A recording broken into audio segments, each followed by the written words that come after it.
അസ്സലാമു അലൈക്കും അൽഹംദുലില്ലാഹി വസ്സലാത്തു വസ്സലാമു അലാ മൻ അർസലഹു ബിൽ ഹുദാ വഅലാ ആലിഹി വസ്വഹ്ബിഹി അജ്മഈൻ ബിറിളല്ലാഹ് അമ്മാ ബഅദ്. ആധുനിക ലിബറൽ ആഘോഷങ്ങളും വിശ്വാസിയുടെ മൂല്യവും ഏറ്റുമുട്ടിക്കൊണ്ടിരിക്കുന്നു എന്നുള്ളത് അതിൻ്റെ ആ ഒരു സംഘർഷം വളരെ കത്തി ജ്വലിച്ചു കൊണ്ടിരിക്കുന്ന ഒരു കാലഘട്ടത്തിലൂടെയാണ് നാം കടന്നുപോയിക്കൊണ്ടിരിക്കുന്നത്. നമുക്കറിയാം എന്താണ് ആധുനികത. ആധുനികത എന്നുള്ളത് കേവലം ഒരു കാലഘട്ടത്തെ പറ്റി പരാമർശിക്കാനുള്ളതല്ല. ആധുനികത എന്നുള്ളത് 18-19 നൂറ്റാണ്ടുകളിൽ യൂറോപ്പിൽ ഉടലെടുത്ത ഒരു ജ്ഞാനോദയത്തിൻ്റെ പ്രതീകമാണ്. ആ ആശയം പിന്നീട് അത് കാര്യമായും പ്രാധാന്യം നൽകിയിരുന്നത് മതേതരത്വം, യുക്തിചിന്ത, സ്വതന്ത്ര ചിന്ത തുടങ്ങിയുള്ള ആശയങ്ങൾക്കാണ്. എന്നാൽ ഇവയാകട്ടെ കാര്യമായും ബാധിച്ചത് കുടുംബം, വിവാഹം, വസ്ത്രധാരണ, പൊതുമര്യാദകൾ തുടങ്ങിയവയെ ഇന്ത്യയിൽ പരമ്പരാഗതമായി കൈമാറി വന്നിരുന്ന ധർമ്മത്തിൽ അധിഷ്ഠിതമായ ആ ഒരു സാമൂഹിക ക്രമത്തെയും അതുപോലെ തന്നെ ഓരോ മതവും കൽപ്പിക്കുന്നതായ അതിൻ്റെ തനതായ ശൈലികളെയും ഒന്നടങ്കം തച്ചുടയ്ക്കുന്ന രൂപത്തിലാണ് ഈ ആധുനികത നമ്മളിലേക്ക് കടന്നു വന്നത്. ഇത് എങ്ങനെ എത്തിച്ചേർന്നു എന്ന് ചോദിച്ചു കഴിഞ്ഞാൽ മിഷനറി വൽക്കരണത്തിലൂടെയും കൊളോണിയൻ വിദ്യാഭ്യാസത്തിലൂടെയും നമ്മുടെ കേരളക്കരയിലേക്ക് ആകെ പടർന്നു പിടിക്കുകയാണ് ഉണ്ടായത്. നമുക്കറിയാം ആധുനികത എന്ന് പറയുമ്പോൾ കേവലം അതൊരു പുതുമയായതുകൊണ്ടല്ല ഇസ്ലാം അതിനെ നിരസിക്കുന്നത്. അവ മുന്നോട്ട് വയ്ക്കുന്ന ആശയങ്ങളും ആദർശങ്ങളും ഒരു നിലക്കും യോജിച്ചു പോകാൻ പറ്റാത്ത തരത്തിലായതുകൊണ്ടാണ് ഇസ്ലാം അതിനോട് വിമർശനം പ്രകടിപ്പിക്കുന്നത്. നമുക്കറിയാം ഇവർ മുന്നോട്ട് വയ്ക്കുന്ന ആശയങ്ങൾ എന്തെന്ന് ചോദിച്ചു കഴിഞ്ഞാൽ സ്വത്ത നിർണയവും യുക്തിചിന്ത പോലെയുള്ള ആശയങ്ങളാണ്.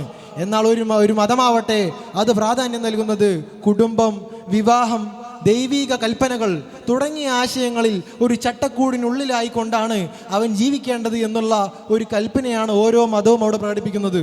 നമുക്കറിയാം ഇത് കടന്നു വന്ന സമയത്ത് ശ്രീനാരായണ ഗുരു പോലെയുള്ള നവോത്ഥാന നായകന്മാർ ഇതിനെ പിന്തുണച്ചുകൊണ്ട് സംസാരിച്ചു.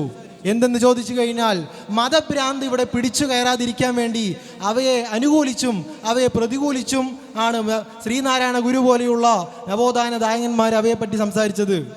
നമുക്ക് കാര്യമായിട്ടുള്ള ചർച്ച എന്തെന്ന് ചോദിച്ചു കഴിഞ്ഞാൽ ലിബറൽ ആഘോഷങ്ങളാണ്. ലിബറൽ ആഘോഷങ്ങളോട് ഒരിക്കലും ഒരു ഇസ്ലാമിക മതവിശ്വാസി എന്ന നിലയ്ക്ക് അതിനോട് യോജിച്ചു പോകാൻ സാധിക്കില്ല. ഇസ്ലാം മാത്രമല്ല, നമ്മൾ ഈ അടുത്ത് കണ്ടതാണ് ഹിന്ദു സംസ്കാരത്തോട് യോജിക്കാത്ത രൂപത്തിലുള്ള ആഘോഷമാണ് ന്യൂ ഇയർ എന്നുള്ളത്. അതിൻ്റെ പരിമിത ഫലമാണ് ഇന്നാൾ കരോൾ പരിപാടി നടത്തിയ സമയത്ത് അതിലൊരു കാര്യമായ സംഘർഷം ഉണ്ടായിത്തീർന്നത്. ഇത് മാത്രമല്ല, ഈ അടുത്ത കാലഘട്ടത്തിൽ കേരളക്കരെ ഒന്നടങ്കം നെഞ്ചോട് ചേർത്ത് പിടിച്ച പ്രോഗ്രാമാണ് ബിഗ് ബോസ്.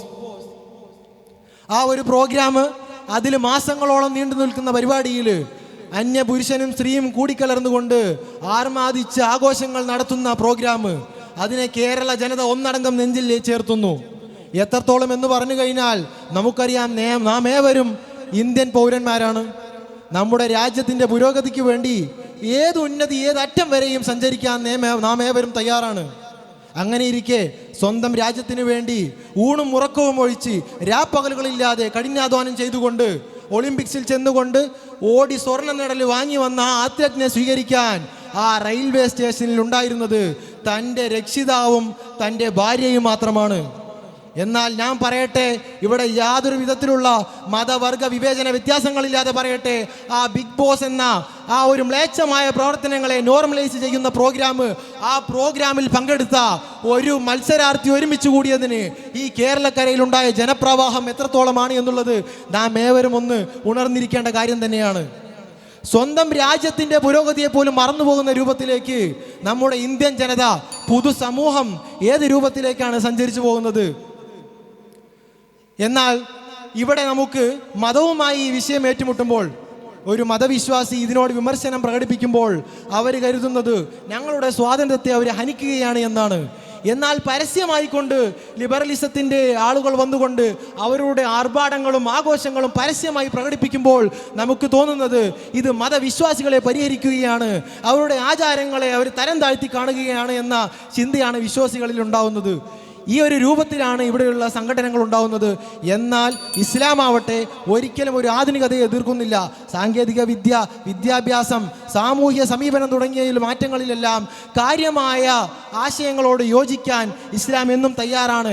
എന്നാൽ ഇത്തരത്തിലുള്ള നീചമായ പ്രവണതകളെ LGBTQ+ പ്രൈഡ് പോലെയുള്ള മ്ലേച്ഛമായ പ്രവർത്തനങ്ങളെ നോർമലൈസ് ചെയ്യുന്ന രൂപത്തിലുള്ള പ്രവർത്തനങ്ങളോട് ഒരു നിലയ്ക്കും ഒരു മതവിശ്വാസി എന്ന നിലയ്ക്ക് അതിനോട് യോജിച്ചു പോകാൻ പറ്റുകയില്ല.